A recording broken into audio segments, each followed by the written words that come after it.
360만 원 환자분이 아끼신 금액입니다. 임플란트 3개를 안 하셨거든요. 치과에서 정기 검진 받다가 어금니 3개를 뽑고 임플란트를 해야 한다고 이야기 들으셨어요. 아프지도 않은데 뽑아야 하나 생각이 드셨다고 합니다. 임플란트 없이 1년이 지난 지금 3개 다 본인 치아로 잘 쓰고 계십니다. 그럼 무엇 때문에 뽑아야 한다고 봤을까요? 이 질문에 대한 답 오늘 영상 끝까지 보시면 아실 수 있습니다. 물론 모든 경우에 살릴 수 있는 건 아닙니다. 뽑아야 하는 경우도 분명히 있습니다. 안녕하세요. 치주과 전문의 12년차 송유정입니다. 50대 여성분이셨어요. 몇 년 전에 신경치료하고 크라운까지 다 쉬었는데 갑자기 다시 뽑아야 한다고 들으셨죠? 받아들이기 어려우셨을 겁니다. 처음 오셔서 이렇게 말씀하셨습니다. 원장님, 아픈 것도 없는데 뿌리 끝에 염증이 있대요. 지금 안 뽑으면 나중에 더 안 좋아진다고 합니다. 근데 몇 년 전에 크게 치료한 건데 또 뽑아야 한다니 믿어지지가 않아요.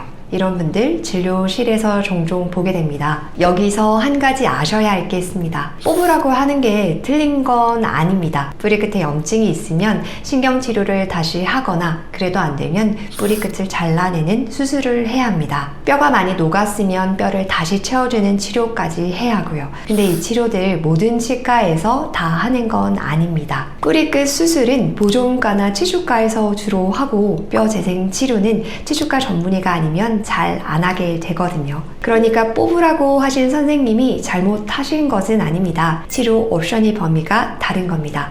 여러분이 기준으로 삼으셔야 할 건 이겁니다. 이 치아 정말 뽑는 거 말고는 방법이 없는 건가요? 수술로 살릴 가능성은 없나요?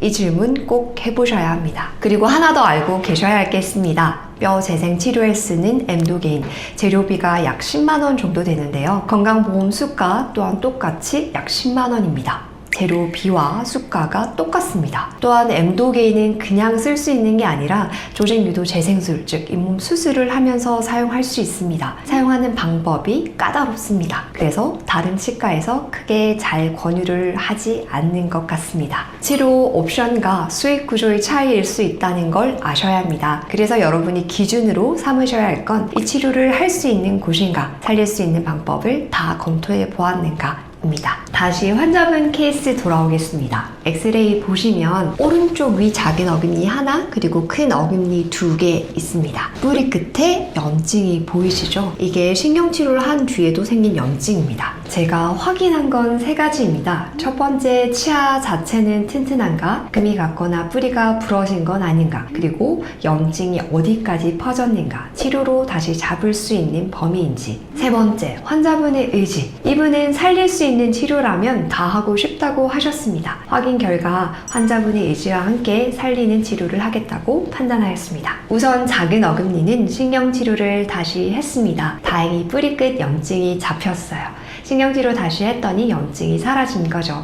이 치아는 수술 없이 해결할 수 있었습니다. 문제는 큰 어금니였는데요. 신경치료를 다시 해도 바깥쪽 염증이 계속 생겼어요. 그래서 잇몸을 열어서 직접 확인하기로 하였습니다. 열어보니까 뼈에 구멍이 나 있었습니다. 그 안으로 치아 뿌리가 드러나 있었고요. 이 상태면 뽑는 경우가 많습니다. 왜 그러냐면요. 뿌리 끝에 염증이 생기면 그 주변 뼈가 녹습니다. 이렇게 바깥 뼈를 다 녹일 정도로요. 이걸 다시 치료해 주지 않으면 치아가 버틸 수가 없습니다. 제가 한 치료는 크게 2가지입니다. 첫 번째, 뿌리 끝 수술. 썩은 사과가 있으면 밑부분만 도려내고 나머지는 살리잖아요. 그거랑 똑같습니다. 뿌리 끝에 썩은 부분만 잘라내고 특수 시멘트로 봉인하는 겁니다. 치과용 본드로 막아준다고 생각하시면 됩니다. 두 번째, 뼈 재생 치료. 녹은 뼈 자리에 특수한 재료를 넣어서 뼈가 다시 자랄 수 있도록 해주는 겁니다. 비유를 하자면요. 인공 뼈가루가 씨앗이고 위에 덮는 막이 비닐 하우스입니다. 뼈 세포만 자라게 하고 다른 세포들은 못 들어오게 막아주는 거죠. 이 2가지를 같이 해야 단순히 임플란트 안 하는 것에서 끝이 아닌 시간이 지나도 자연 치아가 다시 단단하게 설 수 있습니다.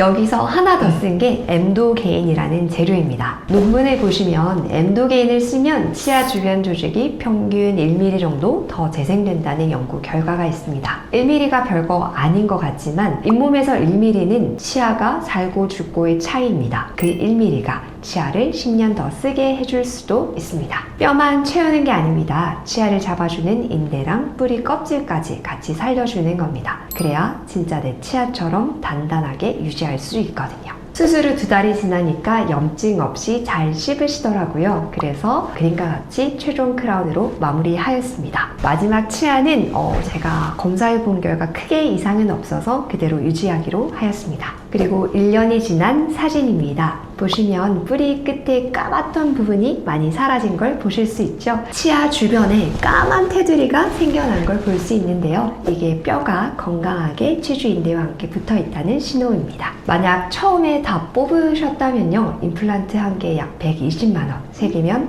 대략 360만원입니다. 뼈 이식까지 했다면 아마 400만원 넘어갔을 겁니다. 수술도 3번 따로 받으셔야 하고요. 회복 기간만 최소 6개월, 그동안 다른 한쪽으로만 씹어야 합니다. 이분은 그 비용, 그 시간, 그 불편함 없이 본인 치아로 지금도 잘 쓰고 계십니다. 정리하겠습니다. 뿌리 끝에 염증이 있다고 무조건 뽑아야 하는 건 아닙니다. 신경치료 다시 해서 해결되는 경우도 있고요. 그게 안 되면 뿌리 끝 수술, 뼈가 많이 녹았으면 뼈 재생 치료까지 단계별로 살릴 수 있는 방법이 있습니다. 물론 모든 경우에 해당되는 건 아닙니다. 뿌리가 부러졌거나 치아에 금이 갔거나 뼈가 너무 많이 녹은 경우에는 정말 뽑아야 합니다. 다만 뽑으시기 전에 전문의가 있는 치과에서 교차 검진해보세요. 내 상황에서 자연 치아를 살릴 수 있는 가능성을 한 번 더 검토해 보셨으면 합니다. 살릴 수 있는 치아를 뽑으면 나중에 후회해도 되돌릴 수 없으니까요. 지금까지 슬기로운 잇몸생활 치주과 전문의 송유정이었습니다. 감사합니다.